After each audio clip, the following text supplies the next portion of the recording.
Welcome to Asset Television News. I am Omike Matthew. Coming up, security men stop Natasha Akpoti-Oduogan from accessing National Assembly complex. Again, Senate approves President Tinubu's request for loan.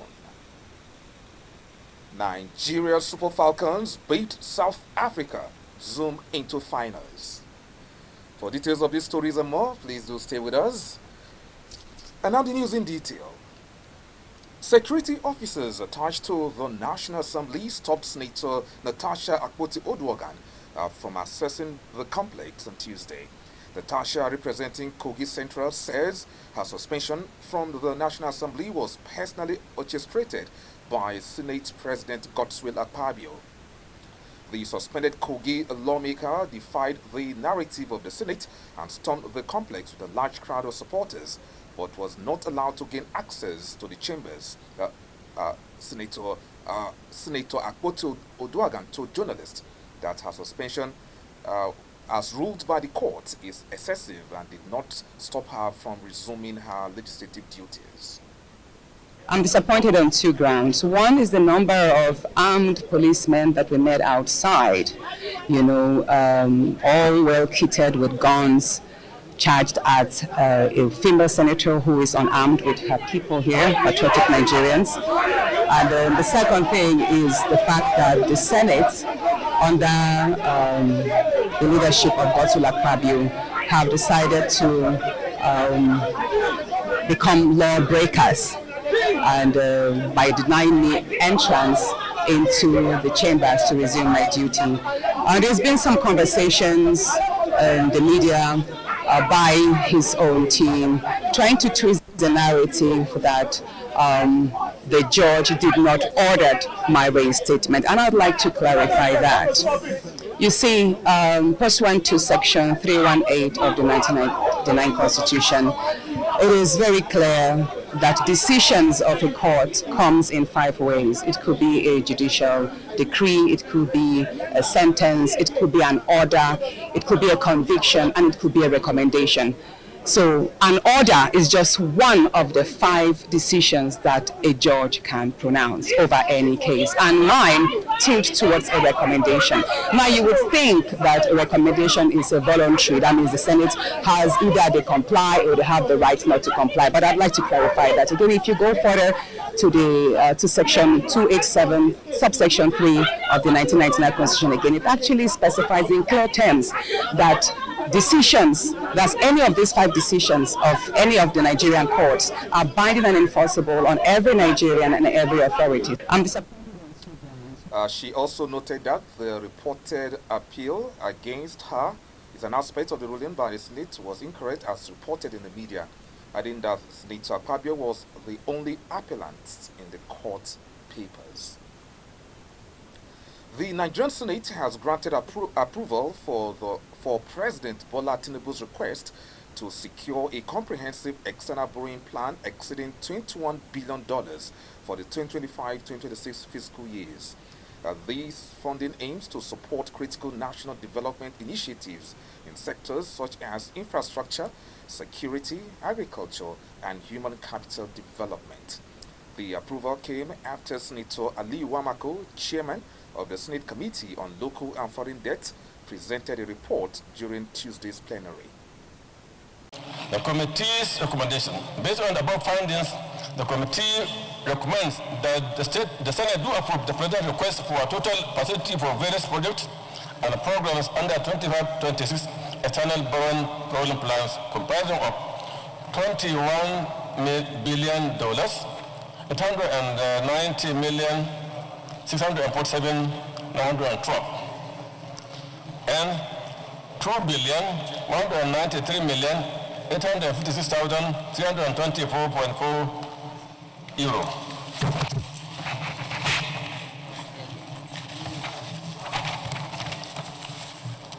$15 billion Japanese yen, and a grant of €65 million respectively. Based on both on the above findings, the committee recommends that the Senate do approve the President's request for the issuance of federal government bonds in the domestic debt market by DMO to the tune of 757 billion 983 million 246,571 naira. Settle outstanding pension liabilities under contributory pension scheme CPS at December 2023. Speaking in support of the plan, lawmakers clarified that the borrowing plan is designed to be disbursed over a 6-year period, not limited to the 2025 fiscal year alone, highlighting that Nigeria has maintained a good repayment record without defaulting on existing loans. Passed the medium-term expenditure framework, haven't passed the budget of the Federal Republic of Nigeria.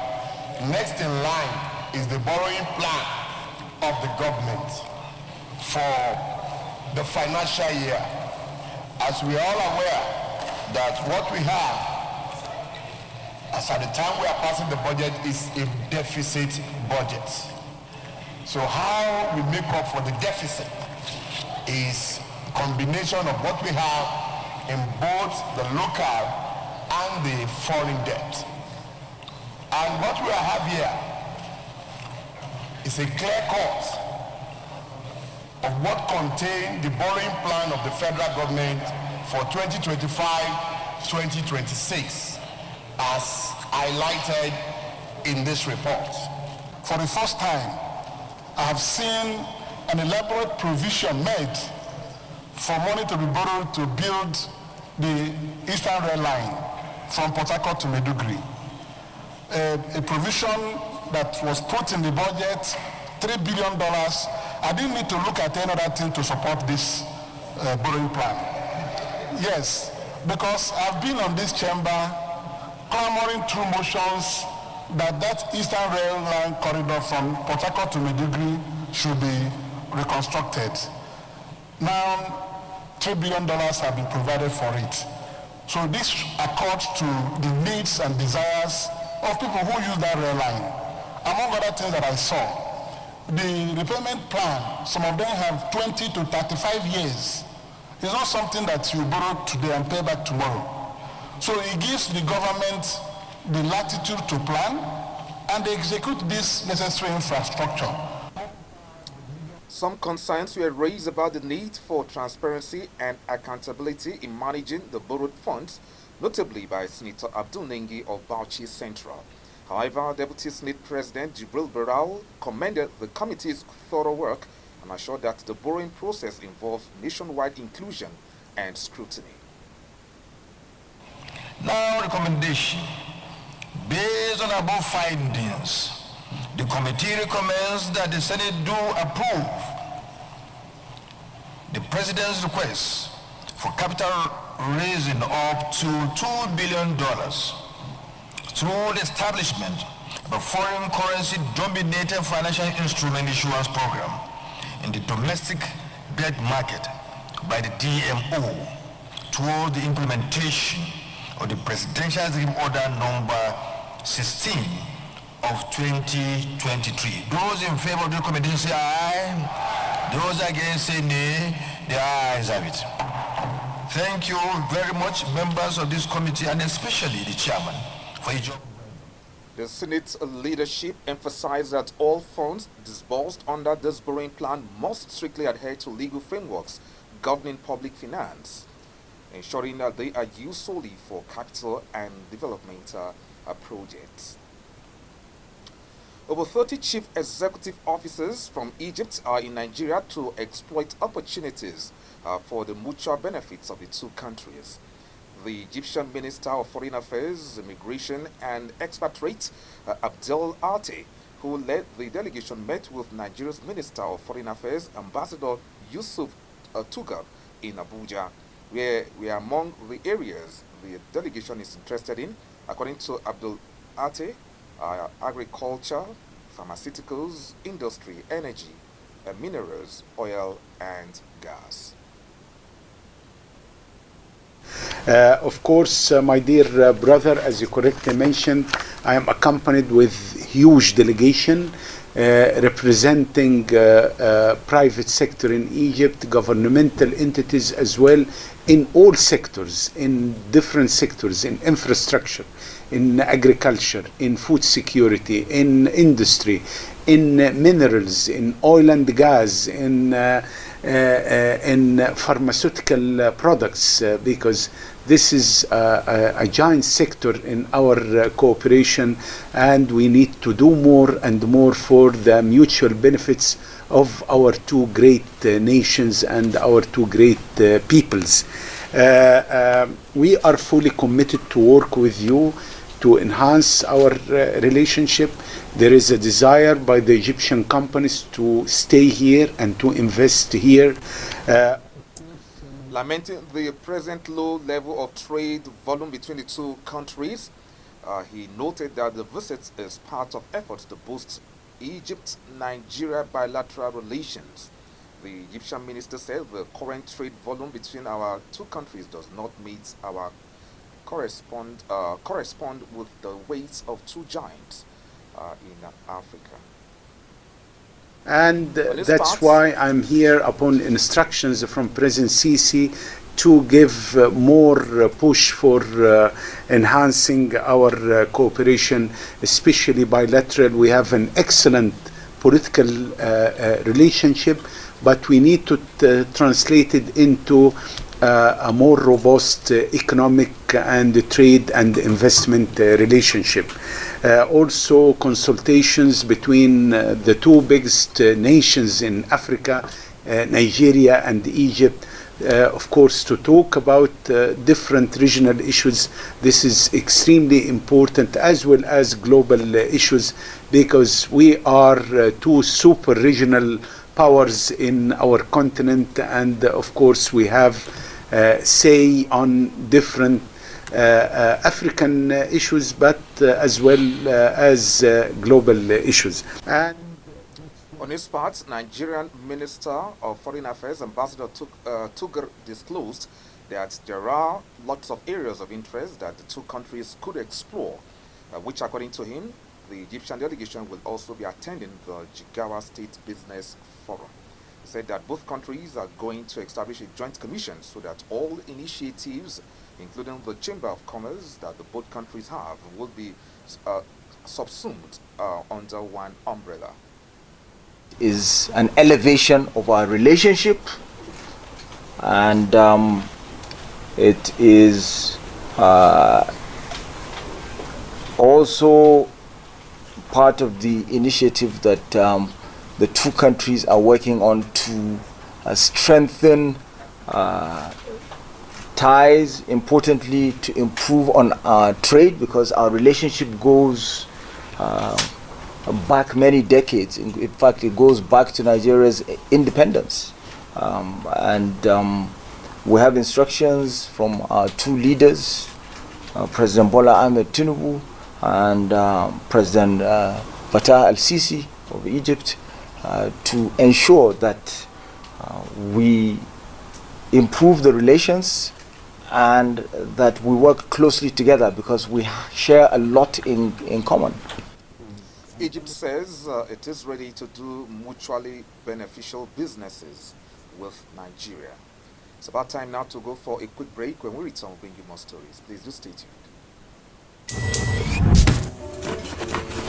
Mom, 20,000 naira for that video game I told you about. 20,000? Yeah. Did your dad just give you money? Yeah, but I need more for this new release. My hands are busy. Go ahead, send it yourself. 20,000, okay? Facial verification. What the? Forgot to mention, your dad taught me how to set it up in order to avoid sending large sum of money accidentally. Come on. You think you can assault me the way you studied with your dad? You are lucky I'm always sending it.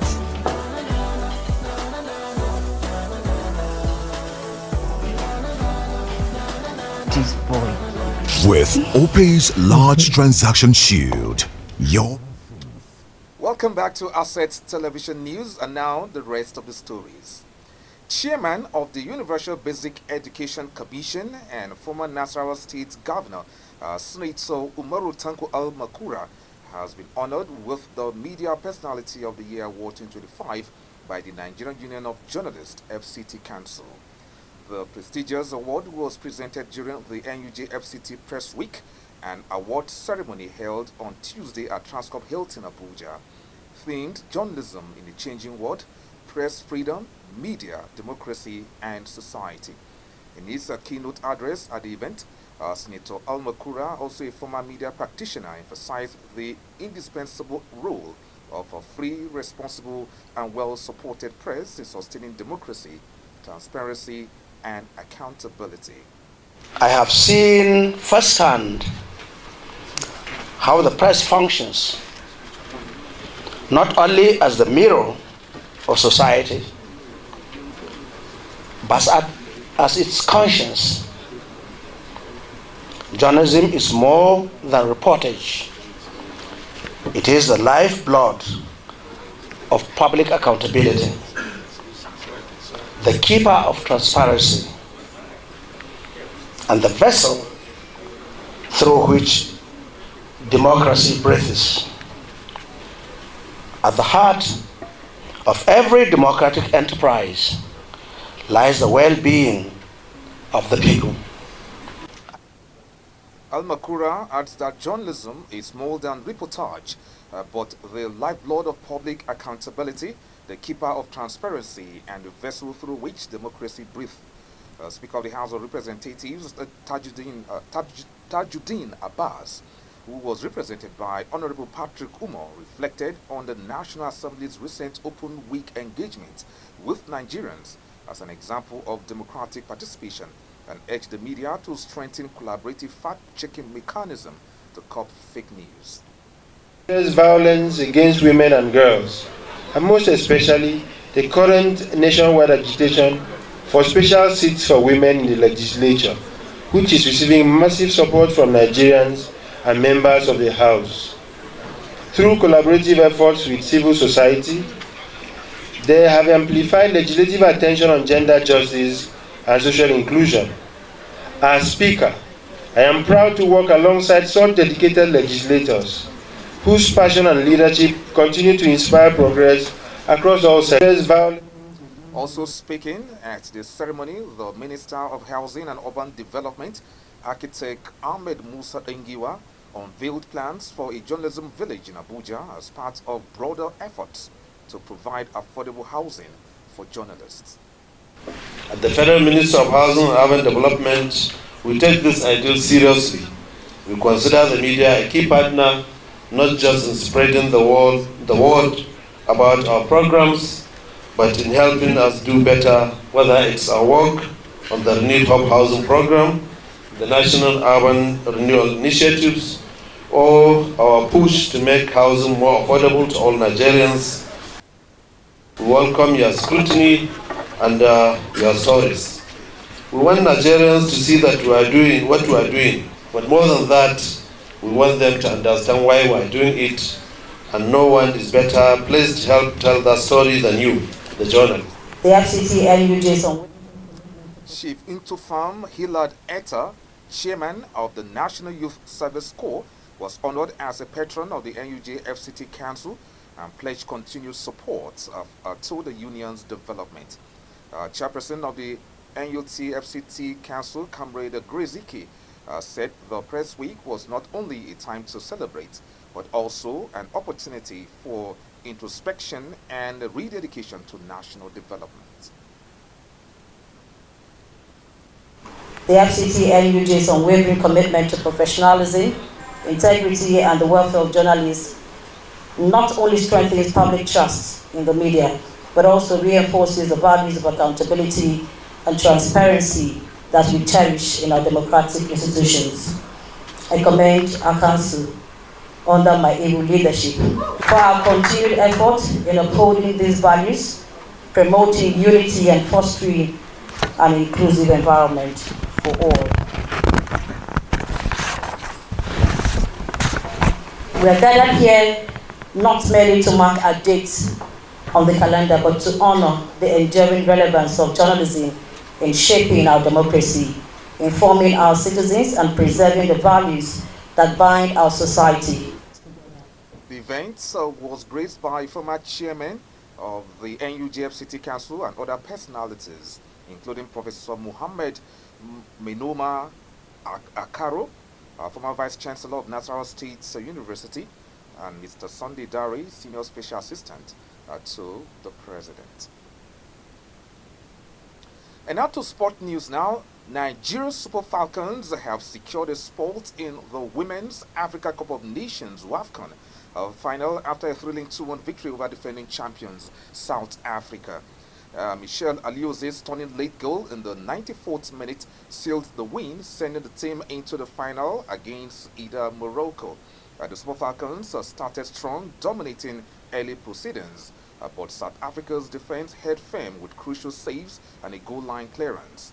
Rashidat Ajibade scored a penalty in the 44th minute to give Nigeria the lead, but Linda Muthalo equalized for South Africa with a penalty of her own in the 56th minute. Alioze's late goal came after a well-timed setup from Esther Okoronkwo, showcasing the team's determination and skill. The Super Falcons will now face their record. The Super Falcons, will now focus on their record-extending 10th WAFCON title, having stayed unbeaten in the tournament. Udinese and Nigerian goalkeeper Maduka Okoye has been handed a 2-month ban by the Italian Football Federation following a high-profile betting scandal linked to a match against Lazio during the 2023-2024 season. The 24-year-old goalkeeper was found guilty of sporting misconduct after allegations emerged that he deliberately sought a yellow card during the league match against Lazio. The suspicious booking triggered an investigation into abnormal betting patterns related to that specific incident. According to a statement from the FIGC, Okoye was accused of intentionally committing an act that led to his caution in order to influence betting outcomes. The case has raised fresh concerns over the integrity of players' conduct and the growing influence of illegal betting syndicates on professional football. Following a thorough disciplinary inquiry, the FIGC's National Federal Tribunal officially confirmed its decision on Tuesday, announcing that Okoye would serve a 2-month ban from all official matches. Among sport news, Inter Milan and Atalanta have opened formal dialogue over the transfer of Nigerian forward Ademola Lookman, but the two Serie A clubs remain far apart in their violation, with the Bergamo side preferring to sell abroad amid interest from Atletico de Madrid. According to La Gazzetta dello Sport, the initial contact between the clubs is a significant development in what has so far been a cold standoff, characterized by indirect messaging and little official movement. While no agreement has yet been reached, the report states that the contact must be recorded and is significant because it represents the first real conversation between the two clubs' management. Inter, who last week tabled an offer worth 40 million euros, used the meeting to explain that their proposal was not the result of an illogical assault, but came after discussions with Lookman's representatives, who allegedly confirmed that Atalanta had promised to release the player for a defined fee. Inter management reportedly told Atalanta that the 40 million euros offer should be considered fair under the terms previously discussed with the player's entourage. And with that report, we've come to the end of this bulletin. On behalf of the crew, I am Omike Matthew. Please don't forget to follow us on all our social media handles.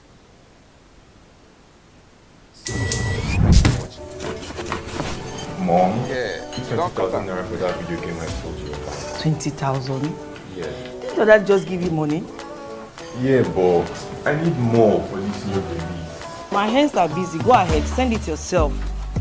20,000, okay? Facial verification. What the?